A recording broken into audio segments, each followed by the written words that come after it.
Como dijo el ingeniero Medina, mi nombre es Eleazar Aliaga Rojas, soy químico farmacéutico, soy el jefe de control de calidad de la planta de producción de radioisótopos, donde justamente lo que producimos son radioisótopos y radiofármacos. El tema que me toca conversar con ustedes el día de hoy es acerca de radiofármacos nacionales para uso en medicina. La siguiente, por favor.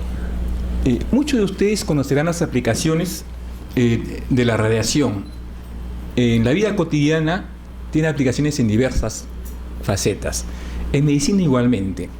En medicina, dentro de las aplicaciones de las radiaciones, ¿no?, de los elementos radiactivos, podemos clasificarlo en fuentes selladas y fuentes abiertas. En fuentes selladas, que ustedes conocen la bomba de cobalto, por ejemplo, usada en el tratamiento de cánceres, es un material radiactivo que está totalmente encapsulado, de tal forma que solamente las radiaciones son las que salen de él, y esas radiaciones son las que van a realizar el efecto. ¿Cuál es el efecto? De destruir un determinado tejido tumoral. También existen otros tipos de dispositivos médicos, como son las agujas de radio. Bueno, radio ya no se usa, ¿no? Agujas de iridio 192, que son implantadas en alguna cavidad del cuerpo con la finalidad también de que estas radiaciones realicen ese trabajo, ¿no? Ya estamos hablando ya de radiaciones de menor energía.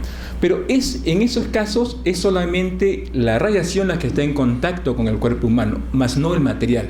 Ni el cobalto 60 ni el iridio 92 están en contacto con el cuerpo humano debido a que estas fuentes están selladas, están recubiertas.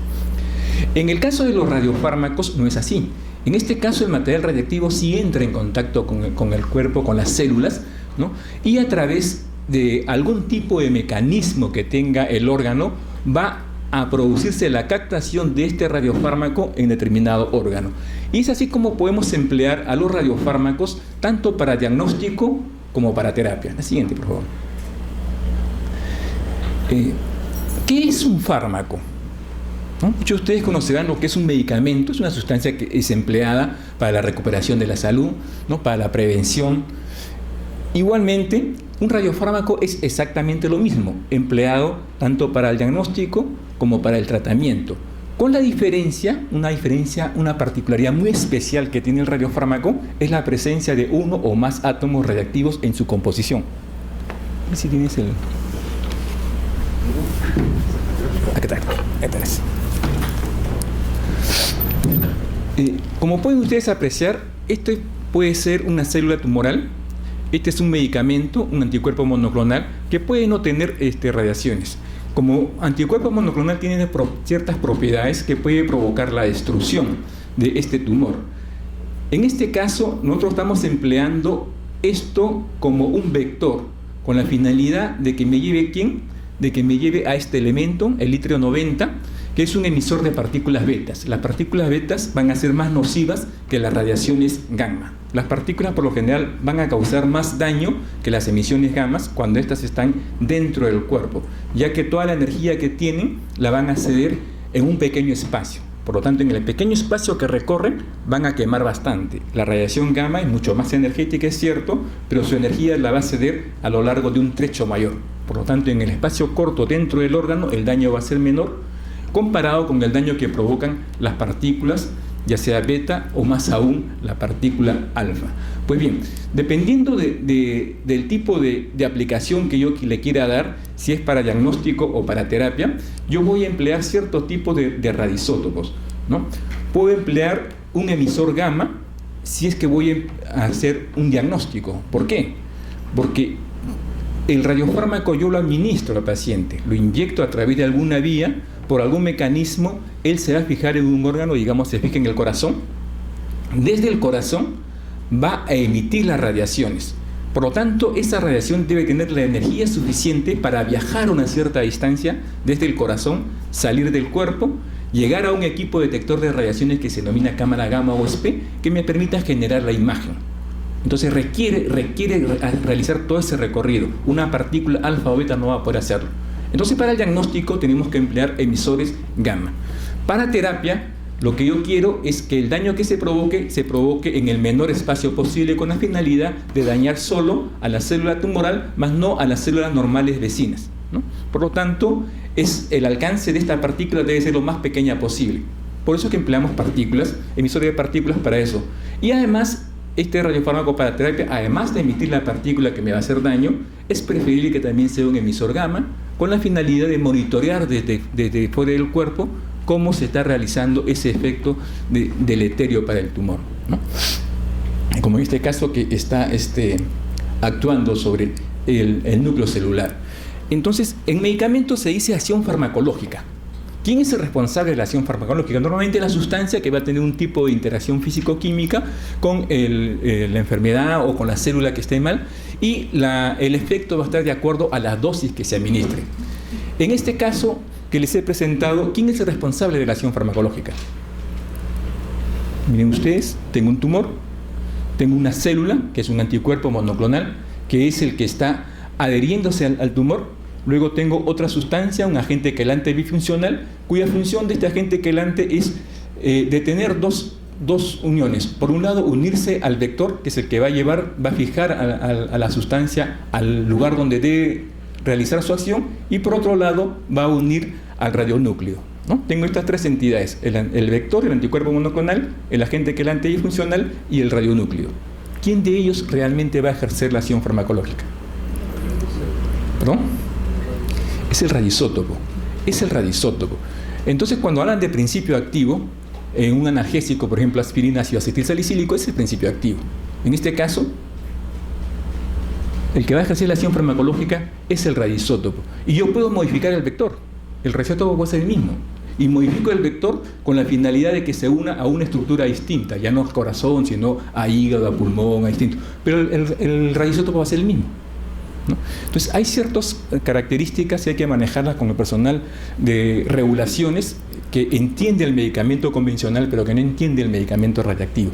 Entonces esta es una característica principal de los radiofármacos, de emitir radiación, y la otra que se administra en cantidad traza, es decir, para ejercer un efecto farmacológico se requiere una determinada dosis. Si no alcanza esa dosis no hay el efecto farmacológico. Si sobrepasa esa dosis llega a un efecto tóxico, ¿no? Entonces la dosis es importante, pero la dosis es importante aquí ¿de quién? No de esta sustancia, sino la dosis va a estar en función a la cantidad de material radiactivo que se va a administrar, que me genere un suficiente nivel de radiactividad para generar una imagen adecuada que yo pueda interpretar y hacer un diagnóstico respectivo, o que me genere una dosis suficiente para poder destruir un tejido tumoral. Esa dosis es la que debe alcanzar, ¿no? Entonces, esas características, la diferencia de los fármacos convencionales, en la cual posee radiactividad, el medicamento en sí, este de acá, no va a ejercer acción farmacológica. La acción farmacológica está dada por el radionúcleo, que desaparece en el tiempo, ¿no? Y, por lo tanto, va a ser farmacológicamente inerte esta parte de la sustancia.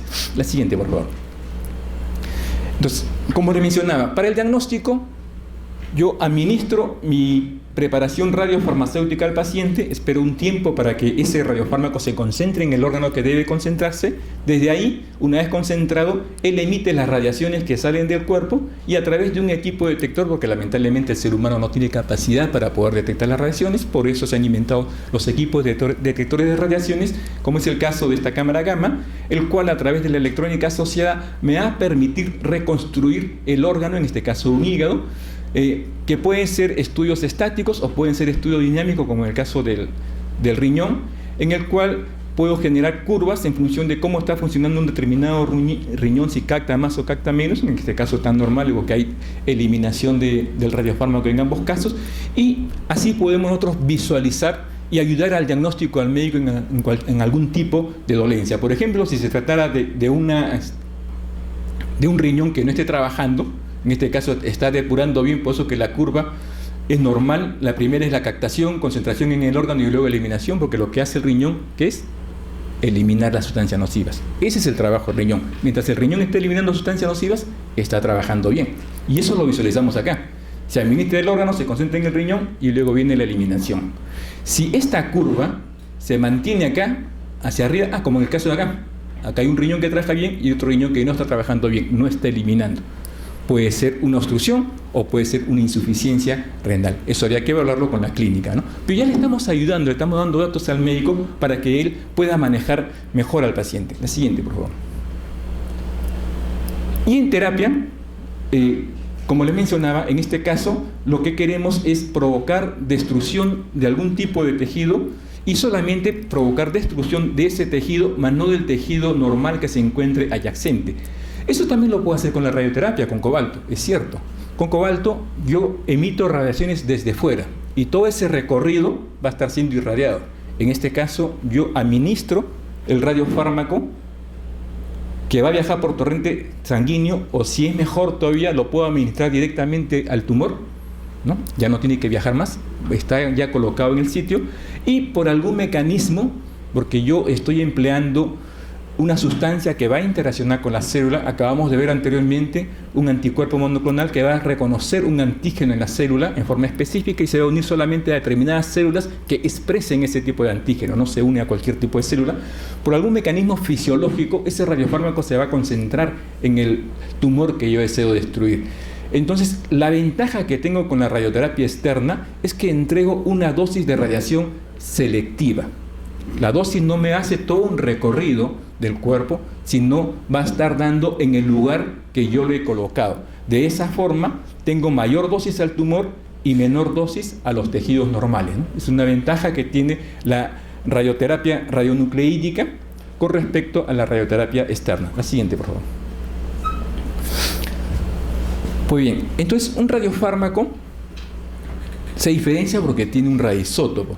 Y por lo general, el radiofármaco entonces vamos a verlo constituido por dos partes. Una que le confiere la afinidad biológica, la especificidad de unirse a un determinado órgano, como en el caso que mencionamos del anticuerpo, y otro que es el radioisótopo, ¿no? Entonces nosotros tenemos que preparar ambas partes, ¿no? Podemos comercializarlo todo junto, un radiofármaco listo para usarse, ¿no? En el caso de los radiofármacos de yodo, los radiofármacos de samario, cuya vida media nos permiten cierto tiempo de traslado. En otros radiofármacos cuya vida media es muy corta, preferimos a veces comercializarlos por separado. El tecnesio 99 por un lado y los componentes por otro lado. De tal forma que en el hospital termina la fabricación del radiofármaco, ellos lo juntan y tienen el tiempo suficiente para usarlo, ¿no?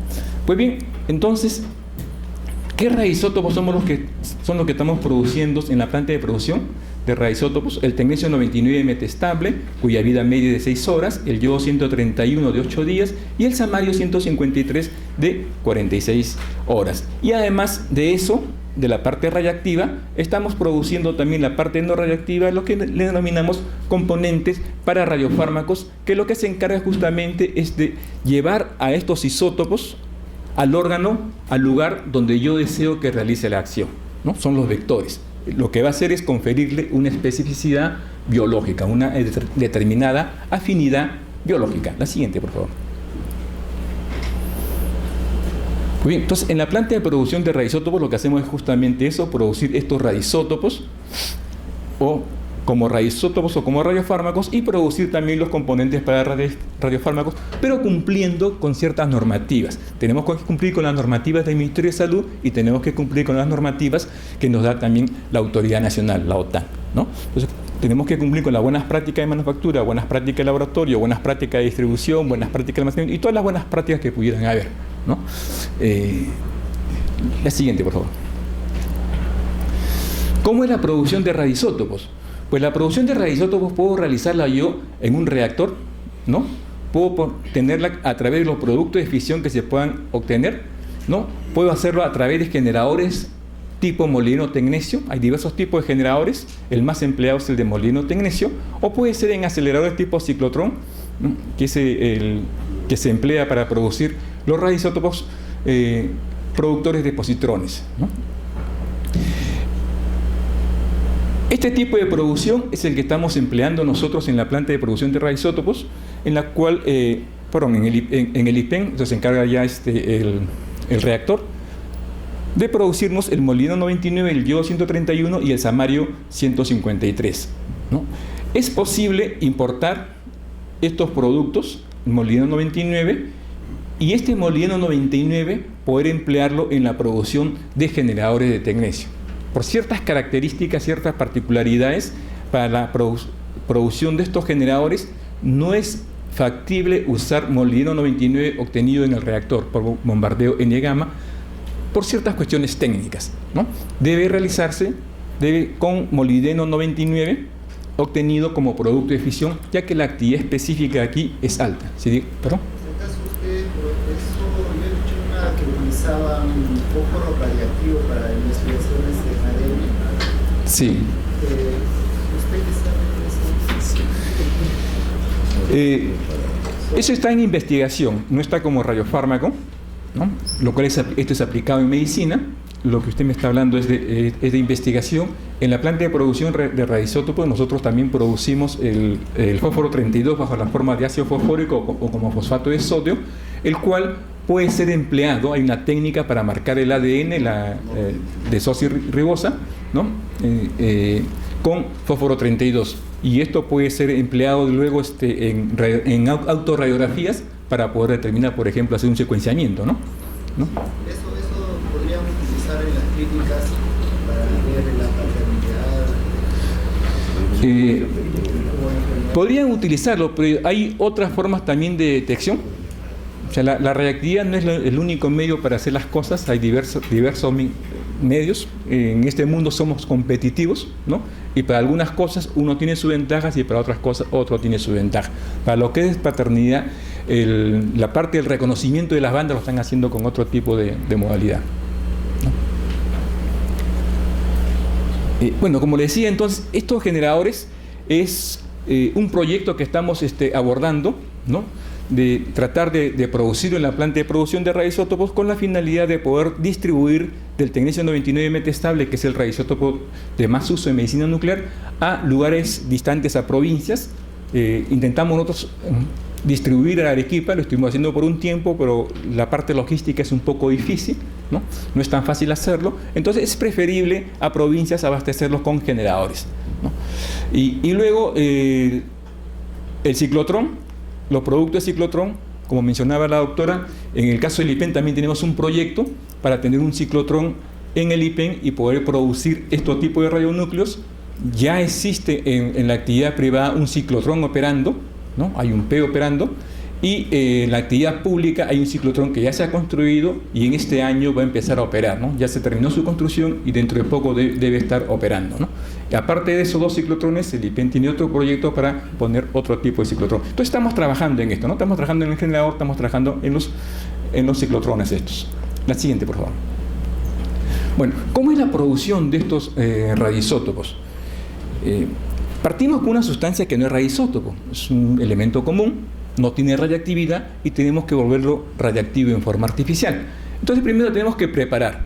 Ese blanco debe tener ciertas características. A veces tiene que ser enriquecido para favorecer la producción, a veces no requiere cierto enriquecimiento, depende de la característica de cada uno, pero bueno, entonces preparamos ese blanco y lo colocamos en un lugar que va a ir al reactor. Ese portamuestras es una cápsula de aluminio, ¿no? Entonces colocamos la muestra que se va a irradiar dentro de una cápsula de aluminio. Como es la cantidad muy pequeña para el caso del samario, colocamos primero dentro de una cápsula de cuarzo y esto dentro de la cápsula de aluminio. La siguiente, por favor. Luego lo llevamos al reactor donde lo sometemos a los neutrones. Lo irradiamos con neutrones y algún neutrón va a ingresar. Pusimos samario 152, ingresa un neutrón, se convierte en samario 153. Samario 152 no emite radiaciones, samario 153 sí es un emisor de radiaciones. La siguiente, por favor. Acá está. Como emite radiaciones, nos puede hacer daño. Entonces hay normativas para trabajar, hay que trabajar con normas de seguridad, por eso que el trabajo se hace a través de celdas de producción, que son celdas blindadas, tienen blindaje de plomo, dependiendo del tipo de radioisótopo, este blindaje puede ser de 5 centímetros o de 10 centímetros, el trabajo es a través de telepinzas y a través de visores plomados para protegernos de las radiaciones. Al interior de este recinto, que es esto, se va a encontrar el material radiactivo. Aquí vemos la cápsula, que está completamente sellada, aquí la tenemos primero que aperturar, y luego verter el contenido en un recipiente, ¿no? Todo esto ya viene a ser el tratamiento radioquímico. El tratamiento radioquímico depende del tipo de radioisótopo que estemos procesando, pero esto es eso, ¿no? Hacer una serie de modificaciones para que ese radioisótopo que se ha producido sea usable en medicina. La siguiente, por favor, ¿no? Luego, bueno, el envasado, de acuerdo a la cantidad que nos piden. La siguiente. Si tiene que ser estéril, lo sometemos a un proceso de esterilización por autoclavado. La siguiente. Y luego tenemos que medir la cantidad que se va a entregar al cliente. En este caso Dolosan, por lo general la dosis es de 1 milicurí por kilogramo de peso, por lo general están pidiendo 80 a 100 milicurí del producto. Entonces tenemos que asegurarnos de que le estamos entregando lo que el médico solicitó, ¿no? La dosis al paciente es delicado, entonces hay que entregar lo que corresponde. Para eso tenemos un equipo que nos mide la cantidad que estamos entregando al cliente. La siguiente, por favor, ¿no? Luego el empaque final para el traslado, para cumplir con la normativa, ¿no? La OTAN nos exige de que la tasa de exposición debe ser determinada. Este es un producto que debe ser almacenado bajo refrigeración, por lo tanto hay que colocar los geles, ¿no? Y la normatividad aérea nos exige también una forma de trasladar, ¿no? Entonces todas estas cosas hay que cumplirlas para que el producto pueda llegar en forma segura a los hospitales. La siguiente, por favor. Y por supuesto hay que hacer los controles respectivos, los controles de calidad, para determinar que el producto cumple con todas las especificaciones y está apto para su uso. La siguiente. La siguiente. Muy bien. ¿Qué radioisótopos producimos? Samario 153, yodo 131, tecnesio 99 metestable. El producto que se comercializa es el Dolosan. El Dolosan no es otra cosa que el samario unido a una sustancia que le confiere afinidad biológica. El ETMP es un tipo de fosfato, como fosfato, lo pueden ver ustedes, va a tener afinidad por el tejido óseo. Entonces, esta sustancia se va a fijar en el tejido óseo. ¿Y qué hace este samario? Este ETMP unido al samario 153 va a ser empleado en el tratamiento paliativo de dolor óseo en aquellos pacientes que sufren de metástasis óseas por diversos tipos de cáncer, ¿no? Hay ciertos tipos de cánceres que hacen metástasis a nivel óseo, como puede ser el cáncer de próstata, cáncer de mama, y en este tipo de pacientes el dolor es muy fuerte. Entonces le dan su tratamiento, empiezan con lo normal, ¿no? Los analgésicos no esteroides van suben a los opiáceos. Luego, cuando esto no funciona, ya pasan a este tipo de medicamentos que son empleados en pacientes terminales, ¿no? No son empleados en los pacientes iniciales. No curamos la enfermedad. Eso hay que tenerlo claro, o sea, la enfermedad de por sí sigue, pero sí le damos una calidad de vida, que es lo importante. El alivio del dolor para ese paciente, el paciente camina tranquila, ya no está postrado, hace su vida normal. El familiar que está al lado de ese paciente también se siente tranquilo. Entonces lo que estamos dando es calidad de vida al paciente y a los familiares. La siguiente, por favor. Luego, el yodo 131 como tal puede emplearse en cierto tipo de patologías, como puede ser el hipertiroidismo tiroideo o el cáncer de tiroides. Y unido a otras sustancias puede también ser empleado en otros tipos de patologías. La siguiente, por favor. El pertenetato de sodio, si bien es cierto que como tal puede ser empleado en algún tipo de aplicaciones, ¿no? Sobre todo nos puede proporcionar imágenes tiroideas o una imagen para localizar un divertículo de Meckel, que es un pequeño de tejido de mucosa gástrica en otro lugar, ¿no? Mucosa gástrica atópica. Su mayor empleo es para que sea unido a otras sustancias y poder realizar otro tipo de estudios. La siguiente, por favor. ¿Con qué otras sustancias? Como lo podemos apreciar acá, las otras sustancias se denominan componentes para radiofármacos. Miren ustedes, ese tecnesio que es producido en la planta de producción de radioisótopos, si usted lo administra como tal, tiene cierto tipo de afinidad. Se va a captar en glándula tiroides, se va a captar en mucosa gástrica, se va a captar en paratiroides, tiene una determinada distribución. Pero si yo lo uno a otras sustancias, a estos componentes, a distintos componentes, esa afinidad biológica se va a modificar. Y si lo uno, por ejemplo, a este DMCA, voy a ver riñón. Si lo uno al MIDI, voy a ver corazón. Si lo uno al SD, voy a ver cerebro. Entonces, la particularidad que tienen estos componentes es de modificar el lugar a donde se va a dirigir el tecnesio. Por lo tanto, dependiendo del órgano que yo desee estudiar, voy a tener que elegir la sustancia adecuada para unir al tecnesio y poder realizar mi exploración respectiva. La siguiente, por favor. Estos son los componentes que están puestos en el mercado, que son producidos en la planta de producción de radioisótopos. La siguiente, por favor. Que son conocidos como juegos de reactivos o kits para marcar con tecnesio, ¿no? Que están constituidos principalmente por un agente quelante, un ligando. ¿Qué hace este agente quelante? Unir al tecnesio, ¿no? El agente quelante es el que le va a dar esa afinidad biológica y va a llevar el tecnesio al lugar que yo quiero. Pero para que se pueda unir el tecnesio más 7 como está jamás se va a unir, es muy estable. Tengo que hacerlo inestable. La forma de hacerlo inestable es reduciendo. Coloco un reductor, ese tecnesio reducido se va a unir rápidamente al complejante y de esa forma yo puedo emplearlo en los diversos tipos de estudios de patologías. La siguiente, por favor. ¿Cómo produzco ahora estos componentes? Esta es la forma. Primero hago una solución del componente, ¿no? Agua para inyección, peso los componentes que debe tener. Cada sustancia va a tener un componente distinto, ¿no? Si es para hueso, voy a usar ácido metilendifosfónico. Si es para corazón, voy a emplear cestamib. En fin, dependiendo del tipo de producto que voy a elaborar, peso yo la sustancia adecuada, hago las mezclas respectivas, ¿no? Ajusto los pH y volúmenes finales y luego esterilizo. En este caso la esterilización no es por autoclave porque el producto puede ser sensible a la temperatura, sino que uso otra forma de esterilización que es a través de filtración por membrana. Es una membrana que tiene unos poros tan pequeñitos que no permite el pasaje de las bacterias. Entonces las bacterias son retenidas, el líquido que pasa es completamente estéril. La siguiente, por favor. Y para mejorar su vida útil, ¿no? En solución, lógicamente, el agua va a degradar la sustancia y va a deteriorarse rápidamente. Pero si yo elimino el agua a través de un proceso de liofilización, en este liofilizador, ¿no? Y lo tengo bajo la forma de polvo, la vida útil de ese producto se va a prolongar por 1 año, 2 años o 3 años, ¿no? Entonces, la finalidad acá es de tener un producto con una mayor vida útil, ¿no? La siguiente, por favor. ¿Cuáles son los componentes que producimos en la planta de producción de radioisótopos? Están listados acá. El AMD, ¿no? Que es empleado para obtener imágenes óseas. Principalmente el AMD es empleado para poder obtener una imagen de la metástasis ósea de ciertos tipos de tumores. Luego tenemos el DTPA, ¿no? DTPA, el DMCA, RENTE, MIOT, LinfoT, ¿no? Y PPI, que están acá. Están diferenciados por colores para que el médico también pueda diferenciar, de esa forma evitar las confusiones de marcar un producto por otro y estar estudiando un órgano que no debe estudiar, ¿no? Entonces, para casos que se puedan presentar en la práctica, por eso hemos decidido nosotros cada producto tener un código de color distinto. La siguiente, por favor, ¿no? Este es el AMD. Este es un estudio de... El AMD es un metilendifosfonato en el cual los químicos recuerdan la estructura del pirofosfato. Un pirofosfato son 2 fosfatos unidos por un puente de oxígeno, ¿no? Eso existe normalmente en el cuerpo, pero como existe normalmente, también existen enzimas que degradan eso. Entonces tiene poca estabilidad in vivo.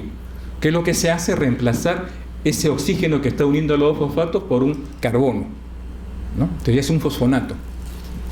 Y ese fosfonato no existe enzima que degrade ese tipo de unión.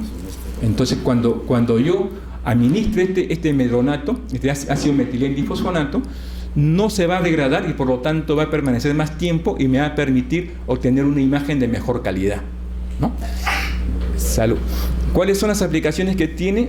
Estudios óseos, sobre todo para evaluar la presencia de metástasis ósea y hacer un seguimiento de enfermedad. Cuando le damos un tratamiento, por ejemplo en este caso, yo puedo observar, normalmente se ve la estructura ósea y se ve eliminación renal, pero además estos puntos extras que ven ustedes acá son productos de una metástasis. Entonces yo tengo una gamografía de base y veo que tiene determinados puntos. Le hago un tratamiento y le vuelvo a hacer una gamografía.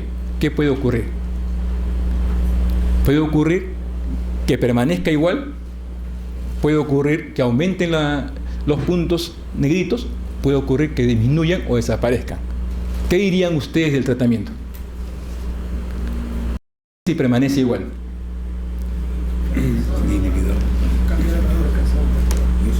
No está haciendo efecto. Si incrementa el número de puntos, peor todavía. La enfermedad está avanzando, ¿no? Pero si disminuye o desaparece, significa que ese tratamiento sí ha sido bueno. Entonces continúo con el tratamiento. Si se incrementa, tengo que modificar el tratamiento. Entonces, de esta forma me permite a mí verificar cómo está yendo mi terapia, ¿no? La siguiente, por favor. El otro producto que evalúo es el MIOT, que es para estudios cardíacos, ¿no? Tiene una diversidad de aplicaciones en el corazón, ¿no? Sobre todo para evaluar perfusión miocárdica y para evaluación de riesgo, estratificación de riesgo en caso de que quiera hacer una operación de bypass, ver si es que es factible hacer eso, ¿no? La siguiente, por favor. El dietilén-triamino pentaséptico es una sustancia que se elimina fácilmente por la orina y se elimina sin unirse a las proteínas. Esto le da la particularidad de evaluar una función del riñón. En el riñón, a través del riñón, las sustancias pueden ser eliminadas ya sea por filtración glomerular o por secreción tubular. Las sustancias pequeñas son las que son filtradas, el DTPA es filtrado. Entonces el DTPA lo que me está evaluando es filtración glomerular.